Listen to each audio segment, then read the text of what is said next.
Assalamualaikum warahmatullahi wabarakatuh. Halo teman-teman semuanya, kembali lagi bersama saya Ajeng Widyaningsi. Video kali ini saya akan mempresentasikan tentang interogasi. Nah, sebelum saya mempresentasikan materi tersebut, izinkan saya untuk memperkenalkan kampus saya terlebih dahulu. Kampus saya bernama Universitas di Kubang Unisbank Semarang. Unisbank ini berdiri pada tanggal 28 April 1968. Nah, di kampus Unisbank itu ada 2 cabang. Yang pertama kampus Mugas dan yang kedua kampus Kendeng. Di Unisbank itu mengelola 5 fakultas dan 13 program studi. 5 fakultas itu yaitu Fakultas Teknologi Informasi, Fakultas Bahasa dan Ilmu Budaya, Fakultas Hukum, Fakultas Ekonomi, dan Fakultas Teknik.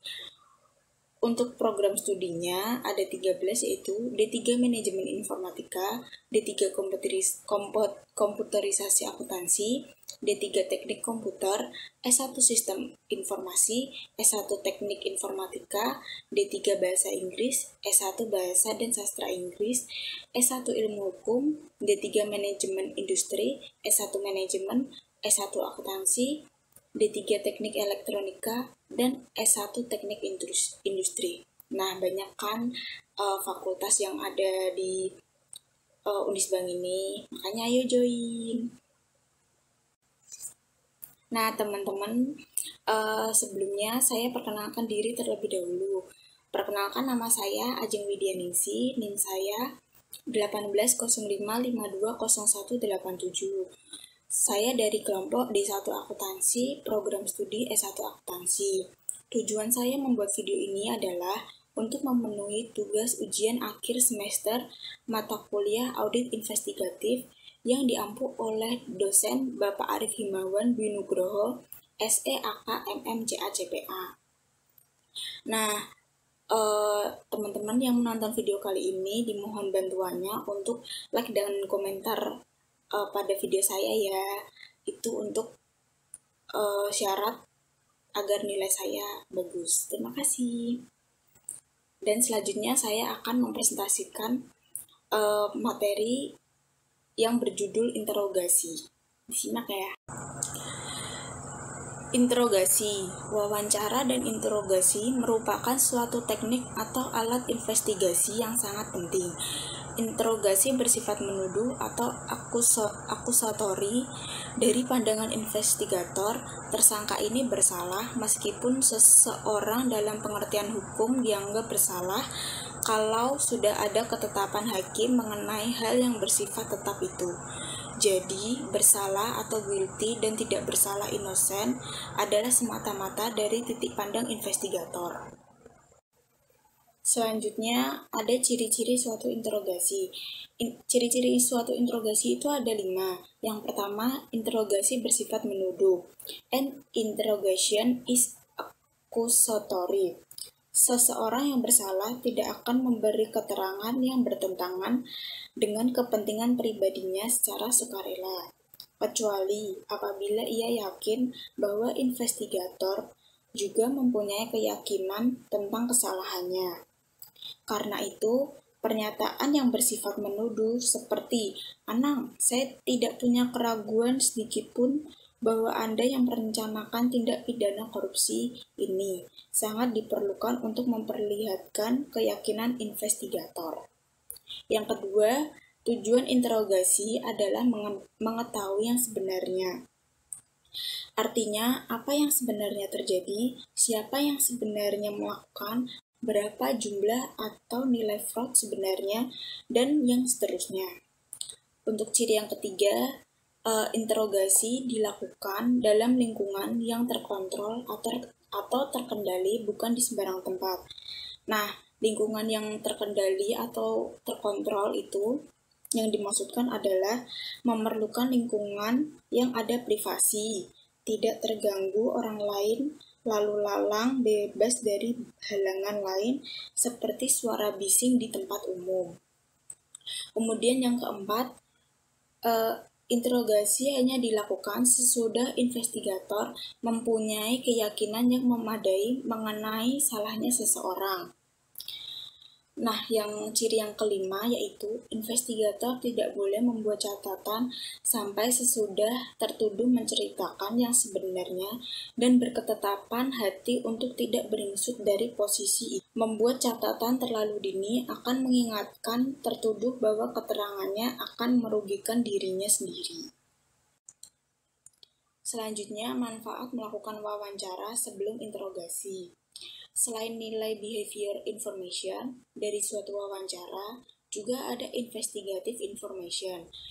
Investigative information ini sangat diperlukan ketika wawancara akan ditingkatkan menjadi interogasi. Namun, investigator sering tergoda untuk mengambil jalan pintas, mengabaikan wawancara, dan langsung melakukan interogasi. Pendekatan ini sangat tidak disarankan karena yang pertama, sifat tidak menuduh dalam wawancara memungkinkan investigator membangun hubungan saling mempercayai dan menghormati yang tidak mungkin dibangun dalam suasana dan sifat menuduh yang melekat pada interogasi.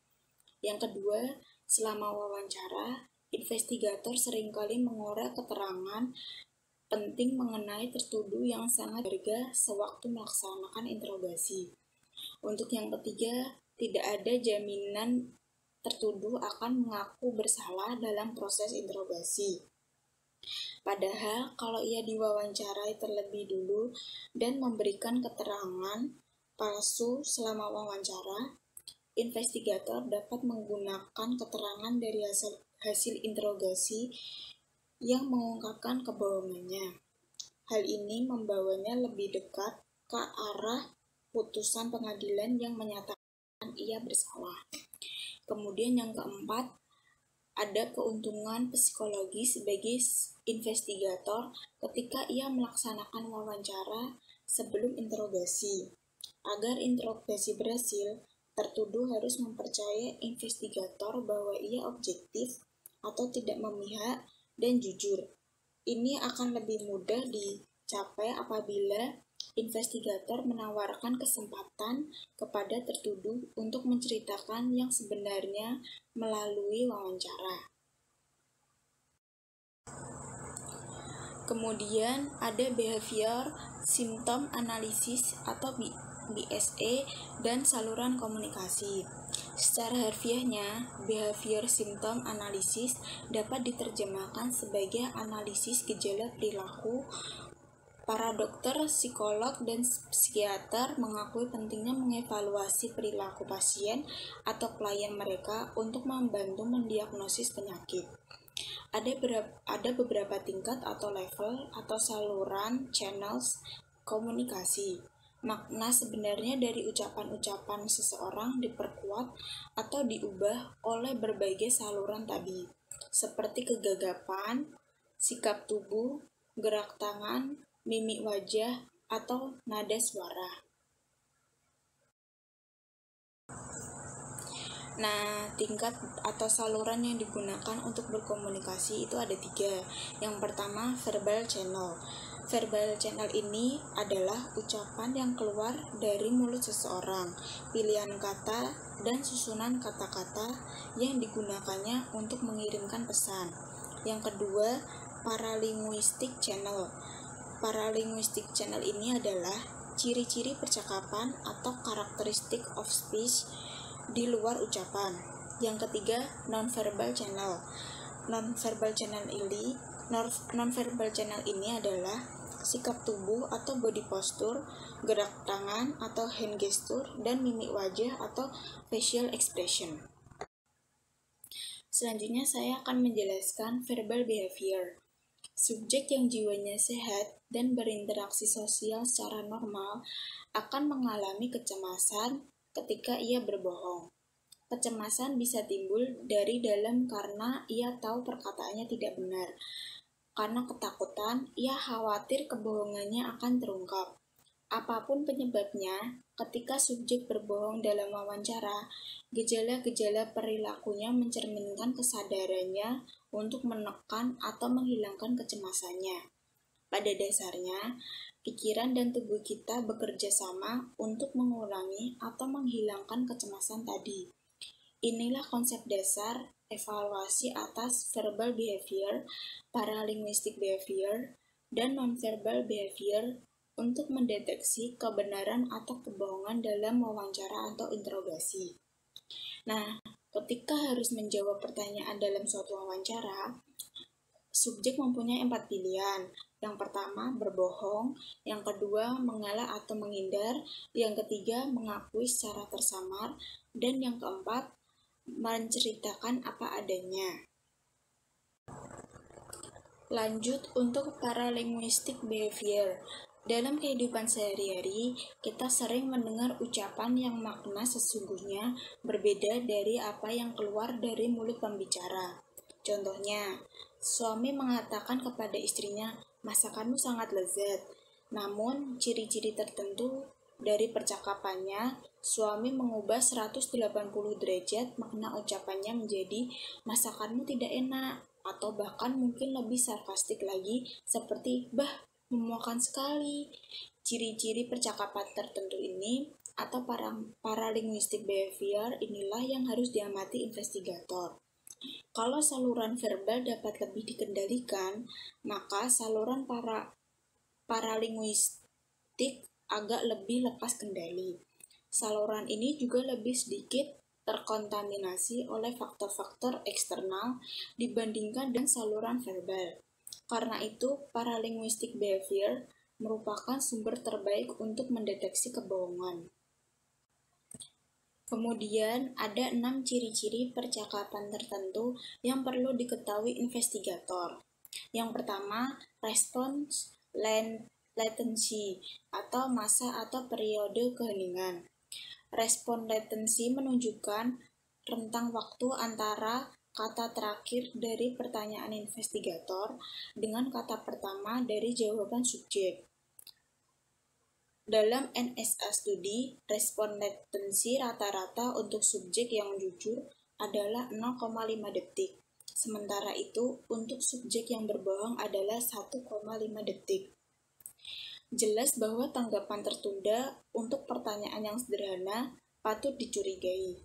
Respons latency tentunya berbeda antara satu subjek dan subjek lainnya. Karena itu, dalam mengamati paralinguistic behavior, kita perlu mengetahui respons latency dari subjek yang bersangkutan untuk pertanyaan sederhana yang netral. Contohnya, di mana ada tinggal, respons latensi ini dijadikan patokan untuk mengukur respons latensi terhadap pertanyaan yang juga sederhana, tetapi bagi subjek mengandung bahaya seperti siapa yang mengantar uang suap ke rumah Anda. Kemudian yang kedua ada early response, jawaban lebih awal. Kategori lain dari paralinguistic behavior yang berkaitan dengan ukuran waktu dari suatu jawaban atau response time adalah early response atau jawaban lebih awal. Umumnya, jawaban lebih awal merupakan reaksi dari subjek yang jujur dan terlanjur gugup pada awal wawancara. Subjek yang jujur akan mengulangi jawaban yang lebih awal tadi saat investigator menyelesaikan pertanyaannya. Itulah perbedaannya dengan early response yang diberikan subjek yang berbohong. Ketika memberikan early response, subjek yang berbohong tidak mengulangi jawaban itu saat investigator menyelesaikan pertanyaannya. Mengapa subjek yang berbohong sangat segan menjawab pertanyaan yang memojokkannya? Sekali memberikan jawaban yang terlalu awal, ia merasa sudah menjawab dan tidak perlu mengulangi jawabannya. Jawaban awalnya sebenarnya merupakan respon untuk membantah atau denial response. Tanda-tanda berbohong sangat perlu diperhatikan ketika early response terjadi pada pertengahan dan atau akhir wawancara. Pada saat ini, kegugupan subjek jujur sudah mereda. Ia hanya gugup pada awal wawancara.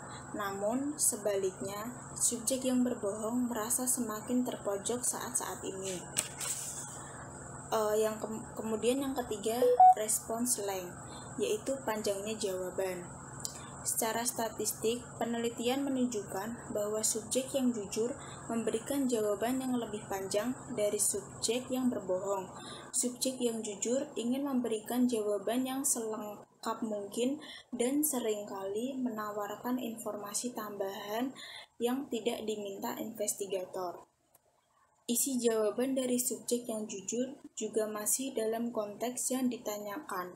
Ia tidak mengalihkan topik bahasan. Sebaliknya, subjek yang berbohong memberikan jawaban singkat, sekadar-kadar memenuhi syarat, sudah menjawab. Ia khawatir memberi jawaban-jawaban panjang yang akhirnya justru saling bertentangan.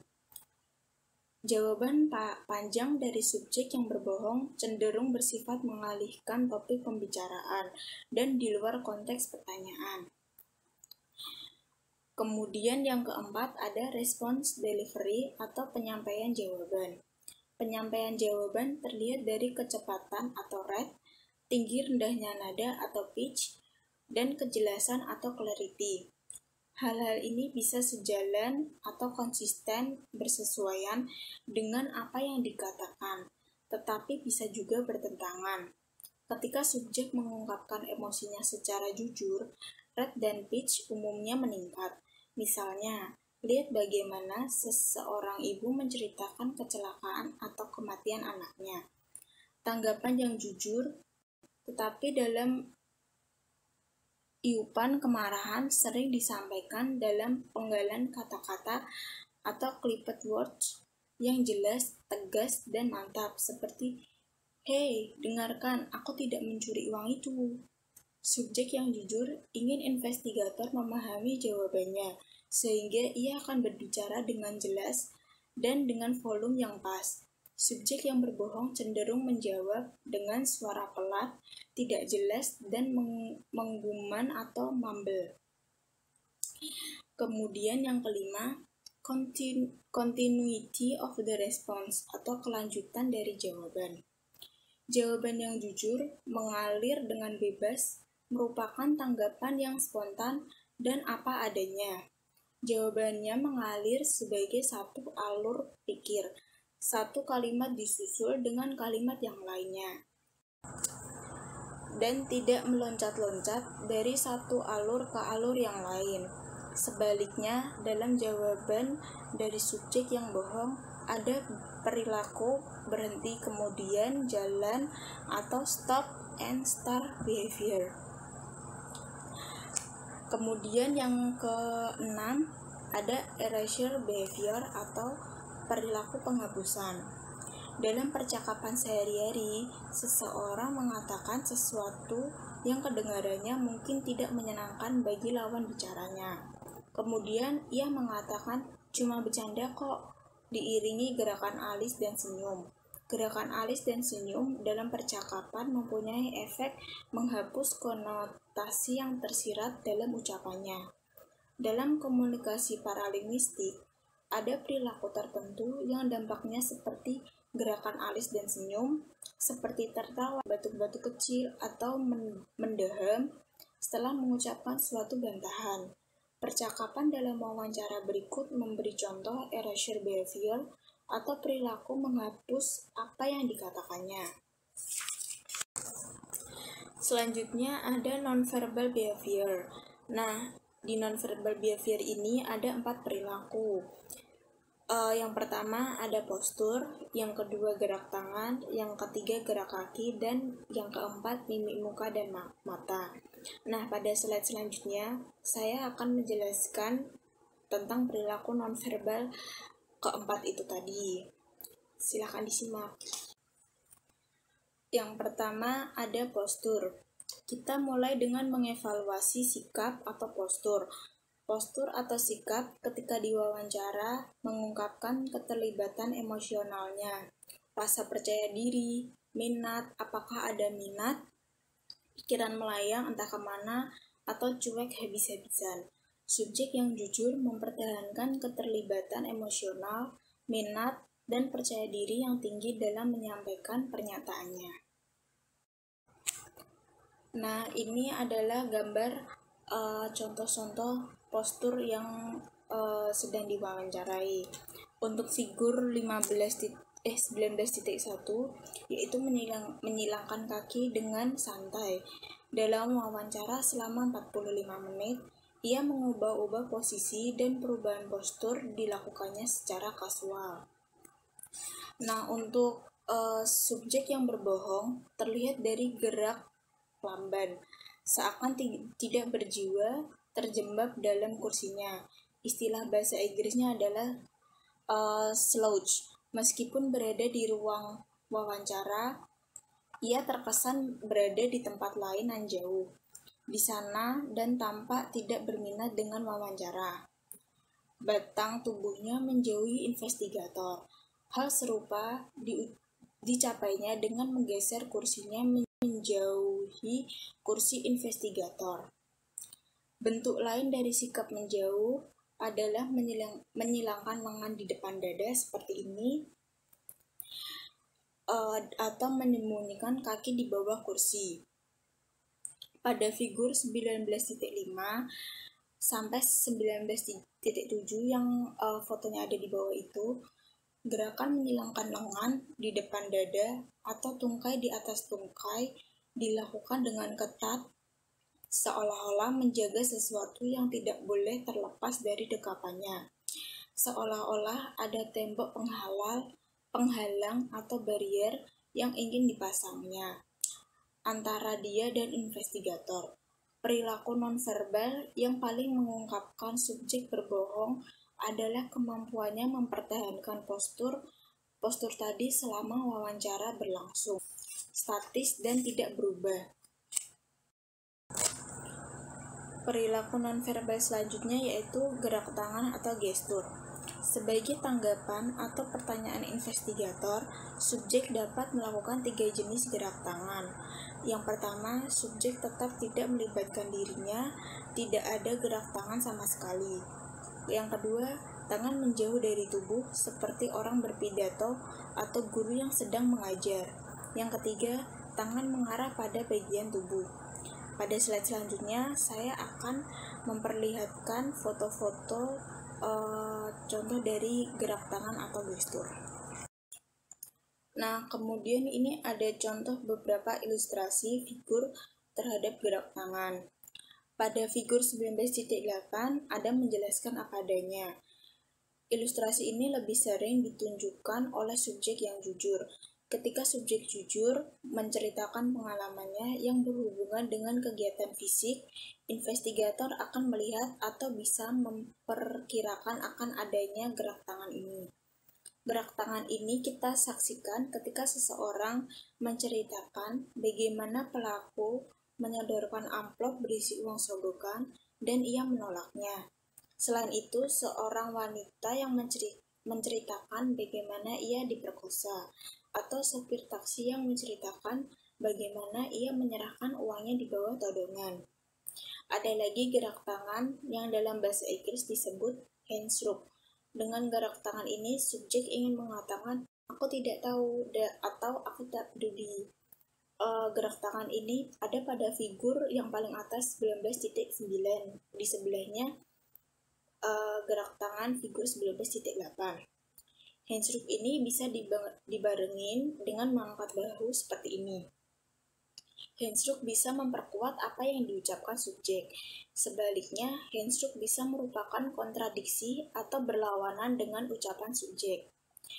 Adaptor behavior dapat dibagi dalam kategori yang pertama, grooming gesture atau gerak mempersolek atau merapikan diri.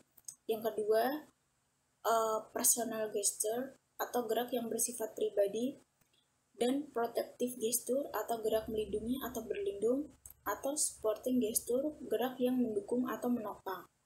Contoh grooming gesture, menyisir atau membetulkan letak rambut, menggosok-gosok atau membaskan baju atau celana seperti akan membuang kotoran, pasir atau debu, mengambil sesuatu dari lengan baju, seolah-olah ada lalat mati atau kubang yang bertengger, memeriksa kuku, merapikan dasi atau kaos kaki, dan lain-lain. Gerakan-gerakan ini sendiri tidak mempunyai makna atau relevansi. Maknanya baru ada kalau dikaitkan dengan verbal responsnya dan apa yang diucapkannya. Para pelawak memanfaatkan gerak ini ketika mereka mengucapkan sesuatu sembari memelintir kumis, membetulkan dasi, dan gerak lain. Kemudian, gerak dan ucapan menimbulkan bayangkan adegan lawak di mana karyawan ketahuan menggosipkan atasannya, kemudian ia membetulkan baju atau kaos kaki. Personal gesture disebut personal karena ini gerakan atau lazimnya berkaitan dengan pemenuhan kebutuhan pribadi atau personal, seperti menggaruk tangan, daun telinga, lubang telinga, dan lain-lainnya. Namun kali ini tanpa ada rasa gatal sama sekali. Orang yang menggosok-gosok tangan biasanya karena rasa dingin, tetapi kali ini tidak ada kebutuhan akan hal itu. Pada figur 19.10 dan 19.11, contoh lain mengetok meja seolah-olah mengikuti irama lagu. Gerakan mengetuk seperti sedang memetik gitar dan lain-lain. Timing dari gerakan ini menandakan bahwa subjek tidak nyaman dengan pertanyaan investigator.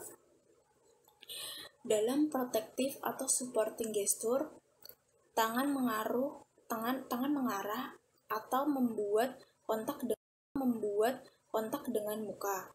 Misalnya, tangan diletakkan di pipi untuk mendukung atau menopang kepala.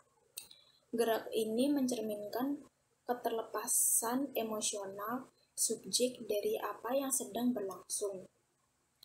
Gestur ini wajar-wajar saja, misalnya di tengah-tengah wawancara, ketika tingkat pembicaraan sudah memasuki wilayah aman, non-threatening, namun ini adalah gestur yang mencurigakan atau patut dicurigai. Ketika tingkat pembicaranya adalah mengenai pokok kejahatan atau fraud, subjek yang berbohong dan menggunakan protective gesture seperti menutup mulut dan menjawab pertanyaan melalui celah-celah jari jemarinya, ia seolah-olah percaya bahwa jari-jarinya dapat menyaring ucapannya yang tidak benar. Subjek yang berbohong menghindari tatap mata. Dalam protective gesture, ia berpura-pura atau menggosok-gosok matanya atau mengusap-usap alis matanya secara tidak sadar. Nah, seperti ini ya teman-teman. Selanjutnya, perilaku nonverbal ada gerak kaki. Ketika subjek menghilangkan satu tungkainya pada yang lain, ia mungkin menghentakkan satu kakinya ke tanah. Kalau hal ini sering dilakukan, ini tanda kecemasan. Ini tidak usah berarti bahwa subjek berbohong. Namun, perubahan dalam hentakan kaki, misalnya dalam hal memulai atau mengakhiri gerakan secara mendadak, seiring dengan jawaban atas suatu pertanyaan, bisa merupakan indikasi subjek sedang berbohong. Ini berlangsung 1 atau 2 detik, kemudian ia kembali ke gerak kaki yang normal. Gerak kaki juga bisa mengubah postur duduk si subjek. Dengan menampakkan kaki dan mendorong punggung ke sandaran kursi, bisa juga disertai kursi berpijak pada 2 kaki belakangnya. Ini adalah sikap yang menunjukkan subjek berbohong. Sikap yang melakukannya sesaat sebelum atau selama suatu pertanyaannya. Kemudian mimik muka dan kontak mata. Berbagai ekspresi atau mimik muka disebabkan oleh subjek yang khawatir bahwa kebohongannya akan terungkap. Ketidakpastian apakah ia akan berhasil menutup-nutupi kebohongannya, atau mungkin kesadarannya bahwa kebohongannya sudah terungkap sehingga ia siap mengakui kesalahannya. Kenyataan bahwa ekspresi mukanya berubah sebenarnya sudah merupakan indikasi bahwa subjek berbohong.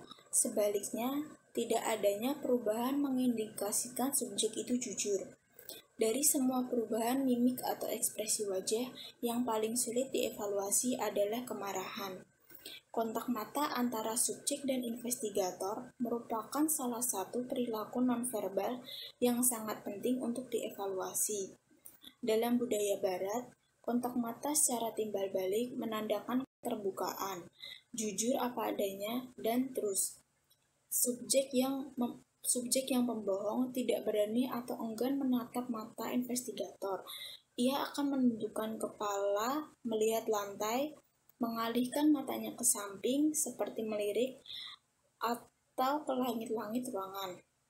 Subjek berkurang kecemasannya jika tidak memandang investigator. Subjek bahkan menantang investigator seperti menatap lama atau manusia bermasyarakat mempunyai ukuran tatapan mata lama atau sekilas. Subjek yang jujur tidak khawatir memandang investigator, seperti anak-anak manis di taman kanak-kanak ketika menyimak pelajaran gurunya. Polos sekali, memandang mata gurunya tanpa rasa khawatir, dan mata berseri-seri secara spontan ketika guru mengatakan sesuatu yang menyenangkan, bandingkan dengan kontak mata siswa SMU yang ketahuan sedang mencontek. Nah, slide selanjutnya ada 5 pedoman yang harus diperhatikan ketika menilai kontak mata untuk menentukan apakah subjek membohong atau jujur. Yang pertama, umumnya subjek yang tidak melakukan kontak mata dengan investigatornya sedang merahasiakan sesuatu. Namun, investigator juga perlu mempertimbangkan kerusakan mata. Misalnya, tatapan mata orang jereng seolah-olah melihat ke sisi lawan bicaranya. Rasa rendah diri atau bawahan ketika berbicara dengan atasan. Gangguan emosi. Alasan budaya atau agama di mana menatap orang yang harus dihormati adalah tabu. Yang kedua, untuk alasan apapun, investigator tidak boleh menantang subjek untuk menatap matanya.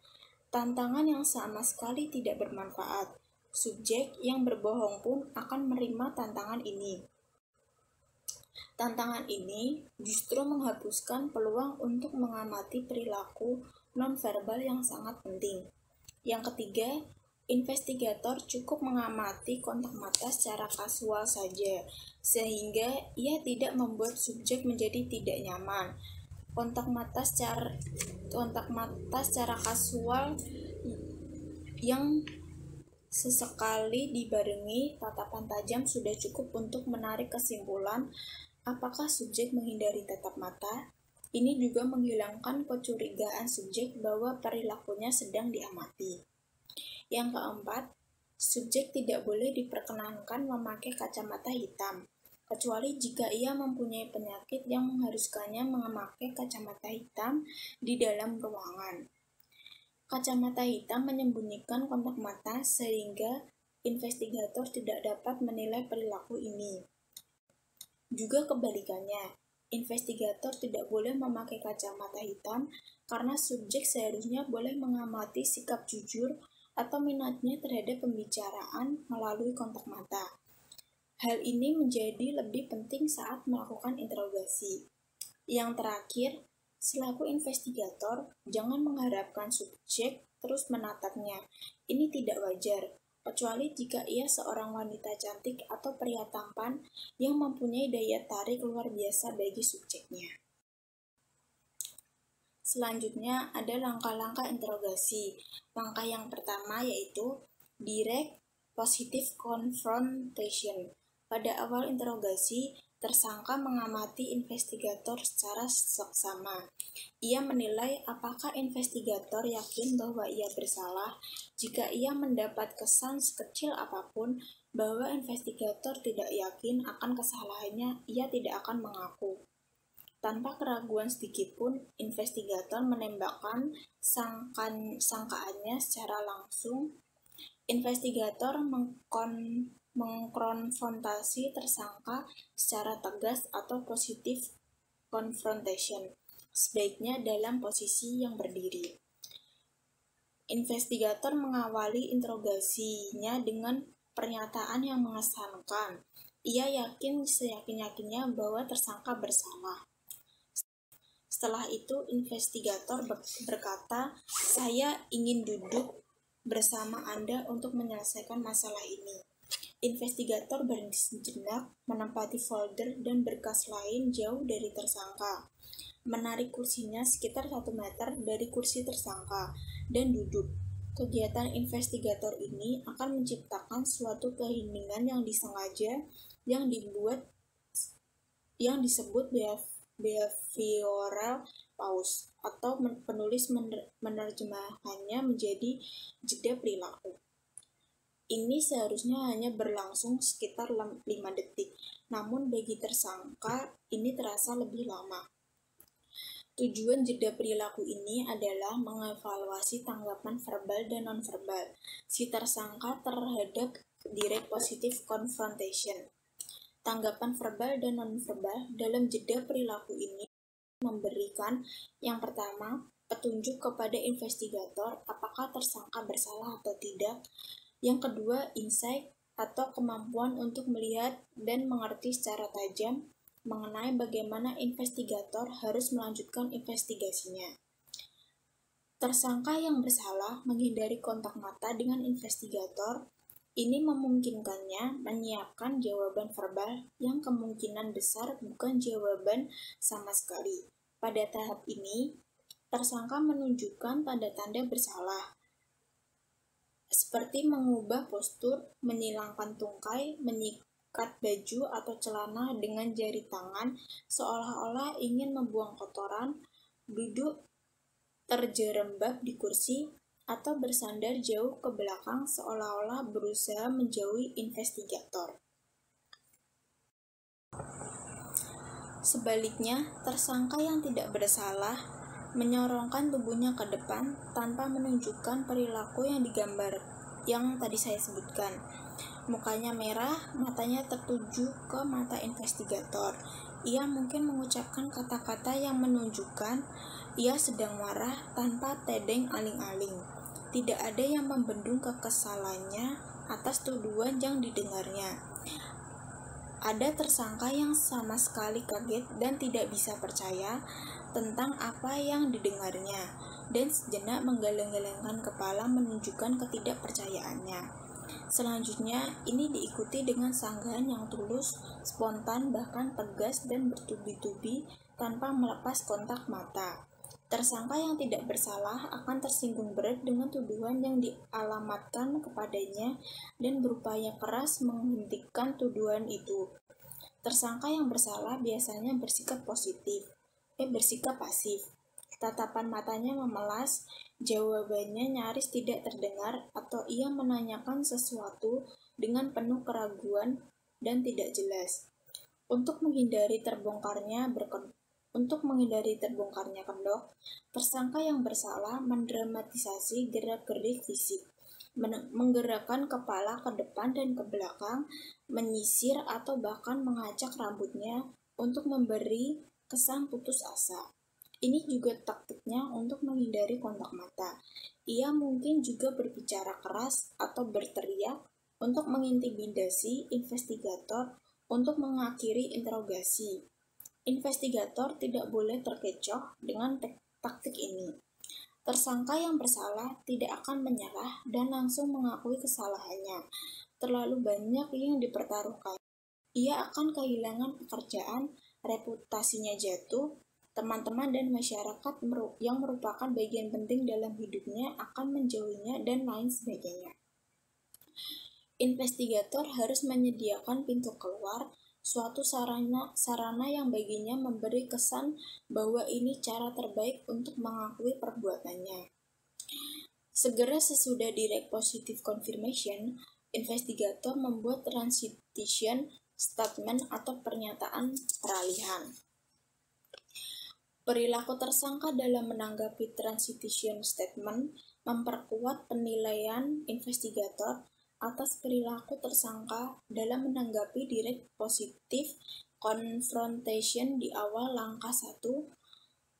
Timing yang tepat menghalangi tersangka untuk mengatur perilaku verbal dan perilaku lainnya. Transition statement juga digunakan untuk memasuki langkah berikutnya. Langkah yang selanjutnya yaitu langkah 2, interrogation time.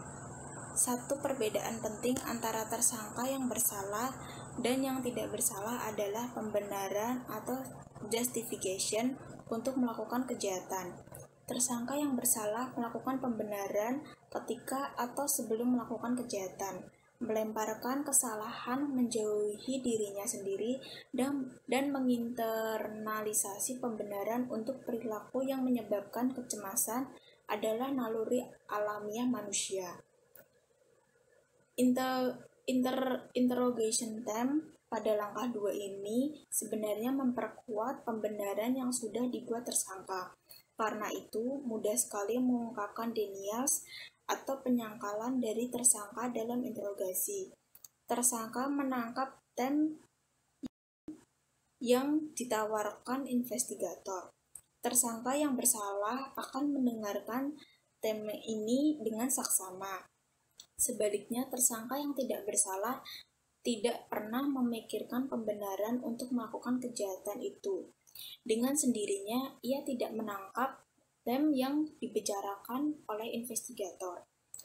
Melalui pertanyaan yang diajukan investigator, ia sebenarnya menawarkan jalan keluar bagi tersangka. Tersangka yang bersalah sudah membuat atau mencari pembenaran sebelum atau ketika ia melakukan kejahatan. Pertanyaan investigator yang berisi tema tertentu langsung ditangkap tersangka yang bersalah.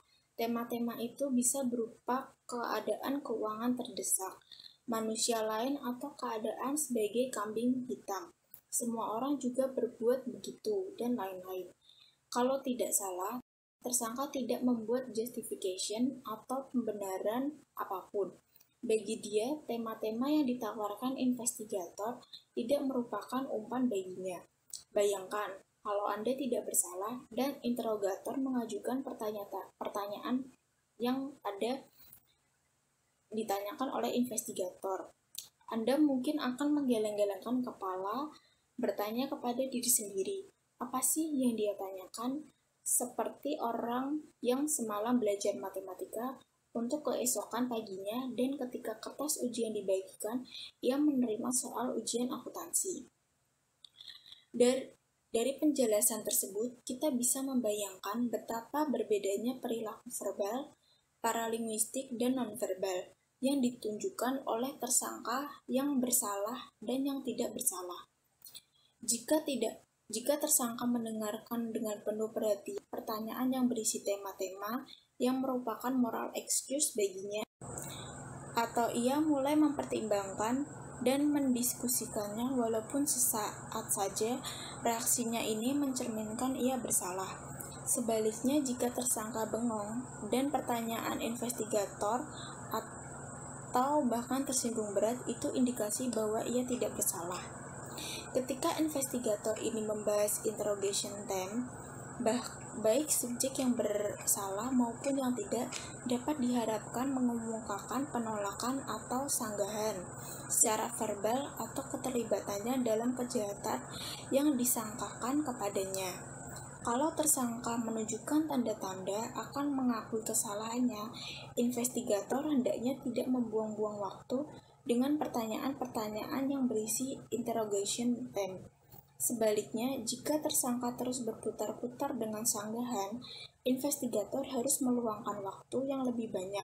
Hal ini biasanya terjadi karena investigator mengemukakan bukti-bukti yang diperolehnya sejak dini, sehingga tersangka dapat menilai kuat atau lemahnya bukti-bukti itu. Penyebab lain tersangka berputar-putar dengan menyanggah segala tuduhan adalah investigator menyampaikan tema yang salah.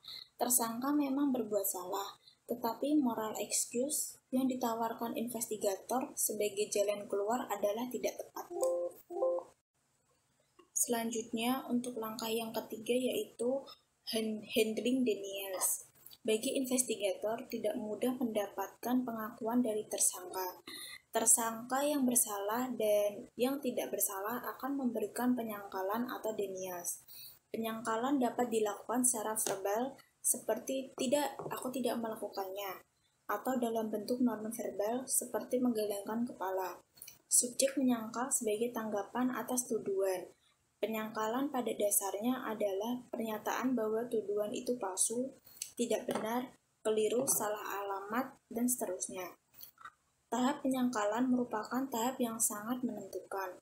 Kalau penyangkalan tidak ditangani dengan keahlian dan pengalaman, seluruh langkah berikutnya akan sia-sia. Karena itu, tujuan utama dalam langkah 3 ini adalah mencegah tersangka meluncurkan penyangkalan yang tidak perlu dan sebenarnya hanya akan mengganggu perhatiannya dari tema interogasi dan upaya investigator selanjutnya untuk mengungkapkan kebenaran. Tersangka yang memberikan penyangkalan yang lemah mengindikasikan ia bersalah. Ia memberi penyangkalan karena ingin investigator terlibat dalam game atau permainan yang disiapkannya. Karena itu, investigator harus cekatan meluncurkan pertanyaan transisi atau transition statement yang sudah dibahas.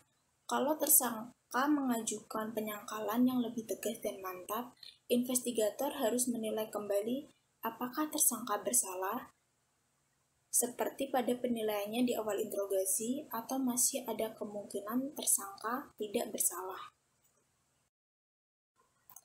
Untuk langkah yang selanjutnya, langkah 4, overcoming objection.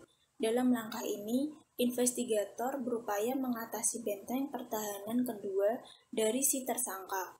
Benteng pertahanan pertamanya adalah penyangkalan, benteng pertahanan keduanya adalah keberatan.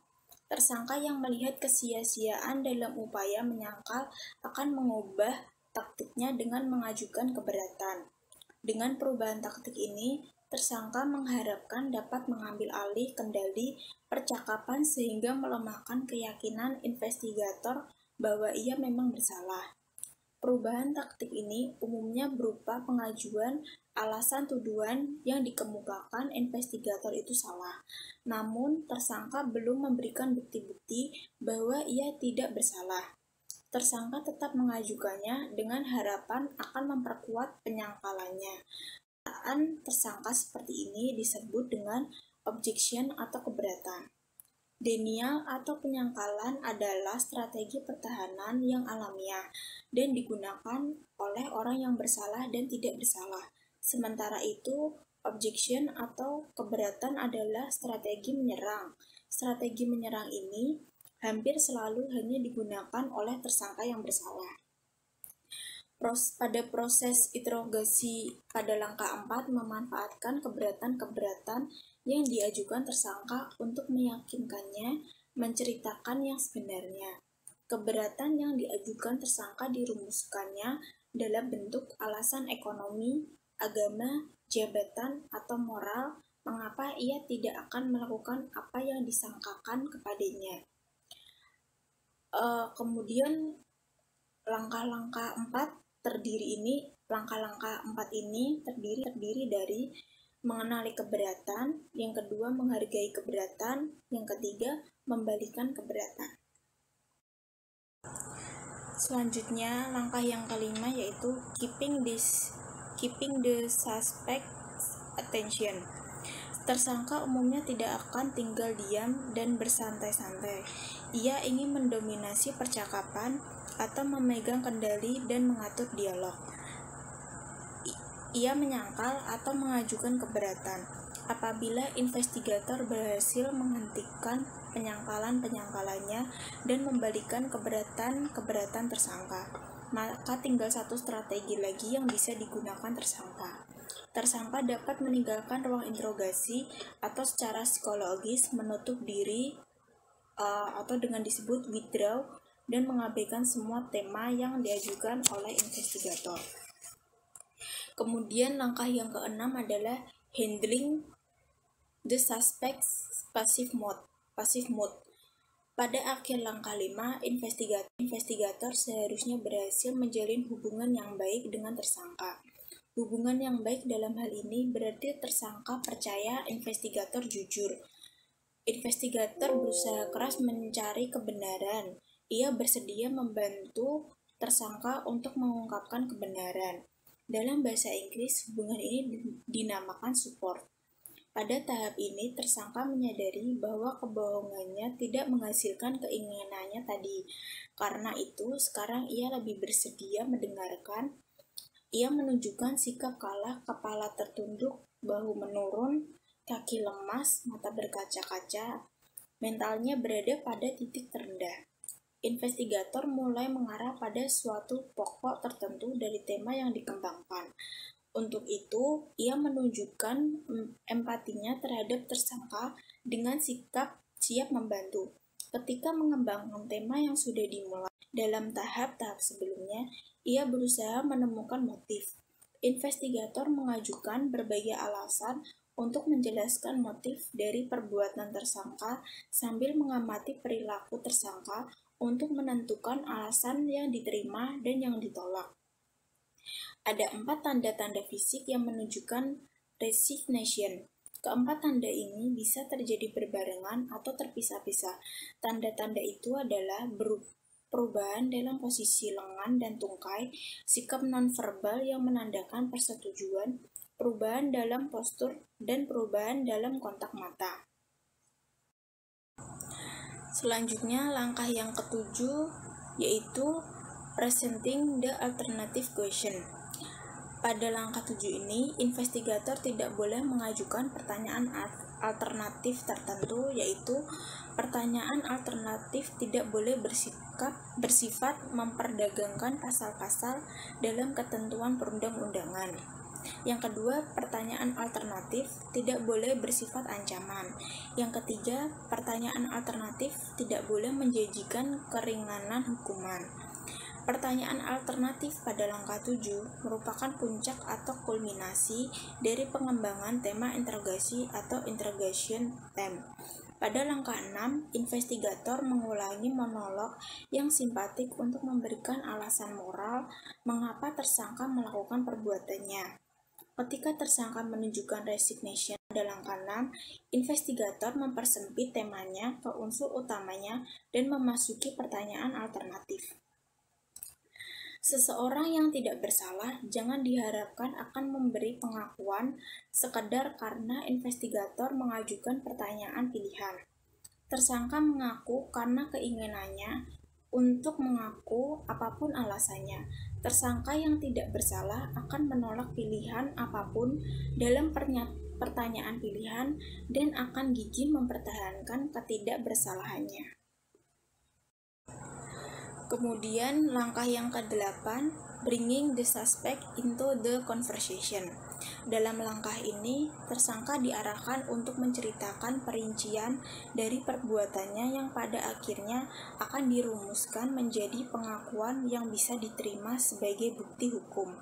Perincian ini bisa berupa keterangan di mana uang disembunyikan, keterangan mengenai rekening bank, siapa saja yang terlibat dalam kejahatan, motif tersangka, dan lain-lain.